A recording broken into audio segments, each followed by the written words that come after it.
hand to Lesley Mottla. Thank you. Thanks, everyone. Welcome. I'm so excited to be here and be kicking off the day. I was the one who had the clicker, by the way.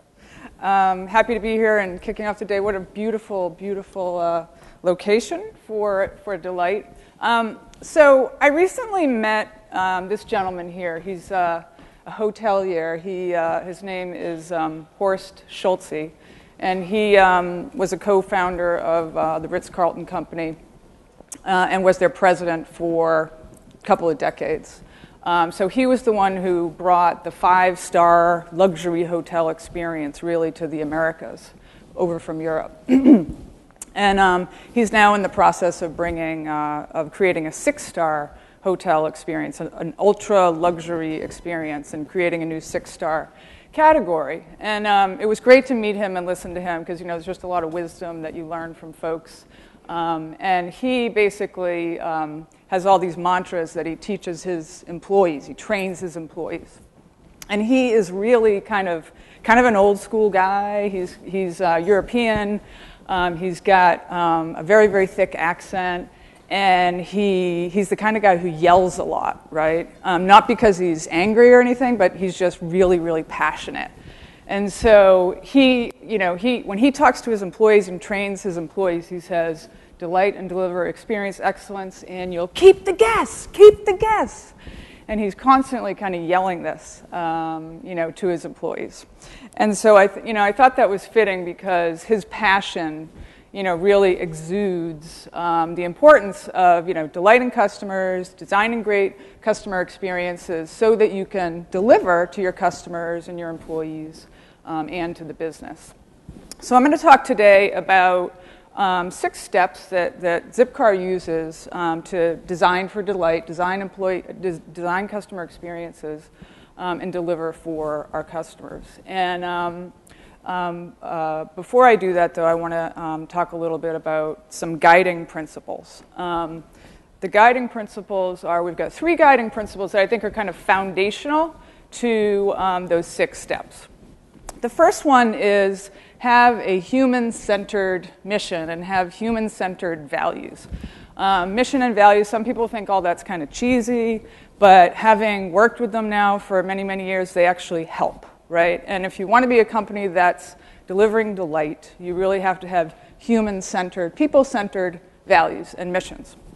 So our mission is, enable simple and responsible urban living. It's not about us, it's about doing something bigger for people in urban areas. We've got a couple of values that are very people-focused. One is keep it simple, and by our value proposition, cars by the hour or day, and gas and insurance included, we're trying to keep it simple, right? We're trying to make it easy for people to choose us over car ownership or augment their car ownership. And another value that we have is just obsess about the member experience. And our member experiences, we try to make it simple: join, reserve, unlock, drive. And we have people all over the company, not just myself, everyone in the company is supposed to obsess about the member experience. So that first, ground rule really is have mission and values that are people-centric and are centered around delivering great experiences. The second grounding principle for us has to do with experience. What? You lost me. So the second principle has to do with experience drives loyalty, and loyalty drives growth. We believe that great experiences don't just happen; you actually have to design them. And what we show is some data, external data, to prove this. So if you are in a company that maybe isn't focused on customers, there's actually external data to help you make the case for why your company really needs to focus on customer experience, the overall customer experience. We define the customer experience as the overall feeling that you get, the sum of all your interactions, and the perfect customer experience, which is what we're striving for, is a set of interactions that consistently, exceeds expectations. And of course, you really need to have the foundational expectations being delivered before you can exceed. So you really need to understand what those are. So we're striving to deliver and delight towards the perfect customer experience. So with regards to that external data that supports experience drives loyalty, loyalty drives growth, a couple of experts, Bruce Temkin, does studies on customer experience ratings in different industries, looking at the sum of the interactions in different industries, and shows, those industries with higher ratings have customer bases that are more likely to recommend their product or service. It's all intuitive and simple, but there's data out here that actually proves it. Another industry expert, Bain, and their Net Promoter System studies the impact of loyalty, just people coming back, keeping the guest. They look at how loyalty leaders actually experience twice the growth as the average company in their category. So again, the point being, a grounding principle is that experience drives loyalty, loyalty drives growth, and you really need to design the experiences. They don't just happen. The third grounding principle that's critical is really understanding your own ecosystem, whether you're selling a product or a service. And Zipcar has, it's a very complicated service. It's a service and has a complicated ecosystem underneath, a lot of moving parts. But by understanding our own ecosystem, then we know where to design. We know where the problems are. We know where the opportunities are. We know how to evolve the service. So I'm just going to take you through a high level of what that is. We put the member at the top. We've got all these moments of truth that they come through, that they interact with us on, whether it's learning about the service, joining, driving. And that's the front of the house, basically, to use like the restaurant analogy. Some people use the theater analogy, front stage, backstage. On the back of the house, we've got operations and systems and tools, and we've got a lot of operational pieces. We've got people who are buying cars, people who are selling cars, people who are getting insurance for cars, people who are figuring out where we're going to buy fuel, people who are optimizing where to put cars. So there's a lot of moving parts in the back of the house. And all those things, obviously, while indirect, they impact the member, right?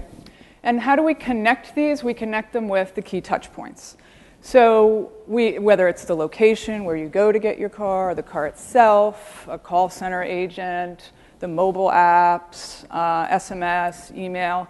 So you can see we've got many, many touch points to be thinking about with regards to experience design. So grounding principle is to have that ecosystem, have a picture of the ecosystem so that people can get their arms around where you're focusing as a company, where you're making improvements, where you're evolving. So it's a good centering tool to have. So now I'm going to go through 6 steps that we've kind of devised over the last 6 years or so while at Zipcar. And I'm going to give you some examples of how Zipcar uses some of these steps, but also how some other smaller disruptive companies are using some of these steps. So we'll just go right through them. The first is be with your customers, right?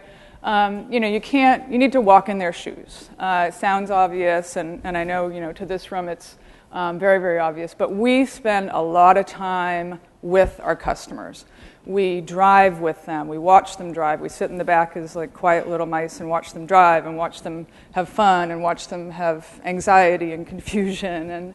And we spend time in their homes. We want to understand how they think about Zipcar in the context of all their choices around urban transportation. So, this basically goes with the principle that people can't tell you what they want, someone said this, but their behaviors will. And we believe in this methodology quite significantly to really provide insights that help us to grow as a company. Another example of a company that's doing this, a smaller startup called Custom Made, I don't know if you've heard of them, they're a marketplace, and they're funded by Google Ventures. They're trying to bring people who want to buy custom things with people who make custom things. So if you want like a kidney-shaped African maple dining table with wrought iron or something, this is where you would go, and you can find an artisan, a maker, who will craft it for you. And so they're still kind of working through their business model, and they realized, we don't know a lot about these makers. So they said, okay, let's get out, let's go meet the makers, let's see how they do their craft, whether they're jewelry makers or woodworkers. And so they went out and spent all this time with the makers and tried to understand, how their business, how do they get business, how are they going to feel about working online and getting customers online. And so just by doing that, they were able to really understand the context and the thought process of the makers, and they came out of that with like 3 different things that they could test, right, to figure out how to bring the buyers and makers closer together faster, and to how to increase the transaction times. And so they finally settled on an invitation-based model versus like a subscription model or something like that.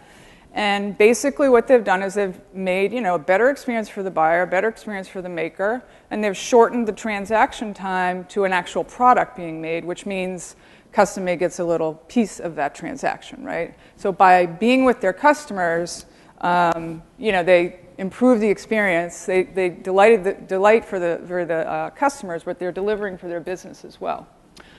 Second step is imagine the ideal. This is basically taking your insights and allowing yourself and your teams to say, what's the ideal experience look like without any constraints of resources, technology, time, all those constraints that we often have. Let's say what the ideal experience could look like, and then backcast. Figure out a couple of big ways to get to that vision so that we can actually leapfrog other competitors and things like that. That's why the frog's there. Instead of just going and doing incremental changes towards not much of a goal. And this is a model that we adopted from Continuum, which is a design consultancy out of Boston. So backcasting is, it's just a powerful mechanism for you to set a vision for where you're going with your experience. A company, I think, that's done a great job imagining, the ideal is a company called Moo. They're a London-based company that's working on business cards. They're trying to disrupt the traditional business card and online printing industry. And what they did was, they did research with their customers and spent time with their prospects and understood from that the people who are in small businesses or sole proprietorships really have a desire to express their personal brand and really market their own, company through their cards. So they said, let's, what would the ideal be then with regards to business cards? And so from that, from letting themselves, say, what's the ideal, they've created these, really cool kind of leapfrog products, whether they're business cards that are, of a very different shape and premium thickness, or something they call Printify, which is the ability to have different images on all your business cards, right? So it's, they're bringing something that's like new and fresh to an industry that was kind of old and stayed, with the white business card. So Moo, kudos to Moo for imagining the ideal. Design the whole experience. What I mean here is don't get hung up on interaction silos so much, and I'll give you an example of what I mean by that. At Zipcar, we had a problem. The problem statement was the customer can't find their car. Right, that's not a good problem for us to have, and so when we broke down that problem, we realized it wasn't because the car wasn't physically where it was supposed to be. It was an issue with wayfinding, right, with how people were figuring out how to get to a location that they had never been to before. So we broke down the front of the house, the back of the house, the whole experience to say, how can we improve this? Because it also, was impacting our call center, right? People were calling and saying, I can't find the car.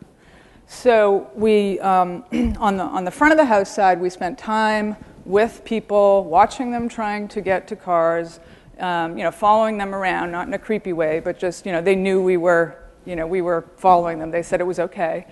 And seeing what kind of cues they used, right? Some people used visual cues, some people used the app, some people printed things out, other people used, just their instincts.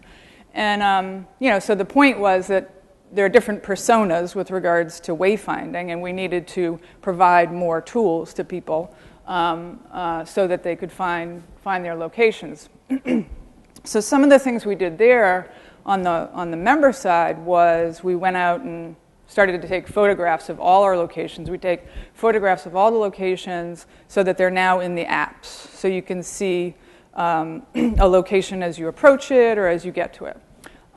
We also, improved all the signage. We made it more accessible, visible. We added signage not necessarily just at the location, but in areas approaching the location. So that type of insight really enabled us to improve the member experience. Then the other part, as I talk about whole experience, was the operational side. So, like here in Portland, we have a team in Portland who, they're the ones who select the locations where we put cars. And we realized that when we dug into it deeper with them, we realized that they didn't really have customer-focused criteria to pick a location. They were just, placing cars wherever they could get a placement. So we worked with them to develop customer-focused criteria to select a location. Things like, how's the lighting? How accessible is it? Is there flexibility to add a lot of different signage? Things like that. And then through that, we also created a certification program. So now people in every market are certifying their locations so they meet a certain standard. And basically, what we're trying to communicate with our operations team is our location is really our storefront, right? We're a self-serve business. So let's treat it like our retail storefront location. So that's an example of how we think about the whole experience versus just kind of honing in on one little area. Another company I think that's doing a great job on thinking about the whole experience is Dropbox. Dropbox is a startup in the Bay Area, and this has to do with employee experience. They saw that interns who were having a wonderful internship at the company were not accepting job offers from Dropbox. They were going to Apple and Google and Facebook and some of those other companies. And so the director of People Ops, which is what they call their HR team, which I think is great, decided to really unpack that. Why is that happening? We're giving them good offers. Why are they not, accepting? So by doing that, they realized that a big influencer of the decision was people's, family, their parents, were really influencing where they should go because the parents were saying, well, you should really go to a very stable company. And we don't know this Dropbox, right? And so what they designed was a bring your parents to work day, where they invited the parents to come to Dropbox, and for the weekend, they paid, it was all expenses paid, and they, showed them around Dropbox and talked about the vision and all the opportunities that their kids would have, and then they ended, the weekend with a nice cruise on the bay to see how great it would be in San Francisco. And so by thinking about that whole experience, rather than just saying, oh, it's the offer and the benefits and the money, they were able, to increase the number of interns that were actually taking job offers from Dropbox. Humanize the details. So Zipcar is largely a self-service business, right? You don't really interact with any people unless, something goes wrong. So when we think about designing for delight, we try to empower our employees kind of all over the world where we have locations to really take opportunities to wow people, to surprise and delight people, and just be empowered to take it on themselves. And this is an example where a couple was getting married. They reserved a Zipcar for their getaway car. It's not a getaway car. It's like a wedding car. Getaway cars is if you're wrong, you're bank. I've obviously been married too long. And so they had reserved kind of a basic Mazda or something. And the team understood that this couple was getting a car for their wedding, so they switched the reservation to a beautiful red Mini convertible. They made sure it was super clean, and they decorated it. The Zipster team decorated it, and so when the couple came out to get their car after the wedding, surprised and delighted it was this cool car and not the kind of boring staid Mazda. So that's just a good example of in a business where it's largely digital and largely self-serve, really empowering your employees to take the next step is really going to impact, first of all, it feels good to the employees, it feels good to the customers, and you're going to build a better loyalty base, right? You're going to keep the guest, right? So things like this, I think, are very, very powerful, even if you're doing them, occasionally. Another company that is really doing a nice job with Humanize the Details is Warby Parker. They're another disruptor. They're disrupting the eyeglass space by eliminating the middleman and designing their own frames so that you can get cool frames at a lower price. But again, it's largely online. And they were concerned because they didn't have as much brick and mortar presence as the other traditional retailers. They were concerned about that whole interaction of when you're trying on frames and people are like, oh, I like that, I don't like that, that looks good, that doesn't look good. So what they did is humanize the details there. They have a try-on program where they'll send you, I think it's 5 frames that you can try on. And they've taken it to the next level and said, hey, take photos of yourself, send your selfies over to our social team, and we'll give you feedback on how the frames look, based on whatever it is you're trying to accomplish with what you're buying. So again, a really, really nice touch, right? And taking that interaction and humanizing the details through social channels and snail mail. Recovery as opportunity. Again, in our business, because that ecosystem, there's a lot of complexity. A lot of stuff can go wrong. The externalities weren't really highlighted on that ecosystem, but we have to deal with weather and traffic and different driving skills and flat tires. So we know that things can go wrong, and so we design for that. We try to design for it and be ready for it. So I want to give you an example here. Let me just say, first of all, everyone was fine in this. It has a very happy ending, but it's it's an example of what can happen during a Zipcar day. So what happened here was the local team got word that this had happened, and they know to use this as an opportunity to turn negative into a positive. It's called the service recovery paradox. So they took a couple of Zipcars, some Zipsters.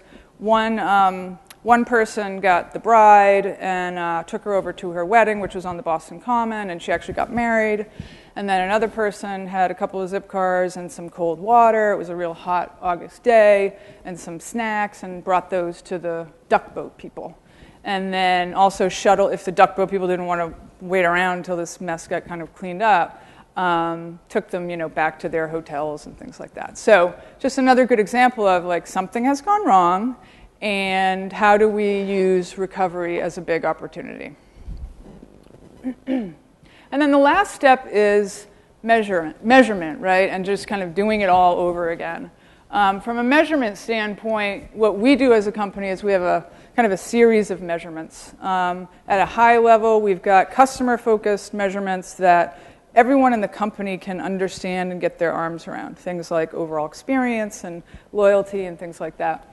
And then as you get down into that ecosystem, we're measuring at all the different touch points and levels so that people working on the design teams can get a good picture of not only the insights that we're getting from being with our customers, but the data, and marrying those two so that we can say, okay, where do we need to focus our attention, either to improve or to evolve the service.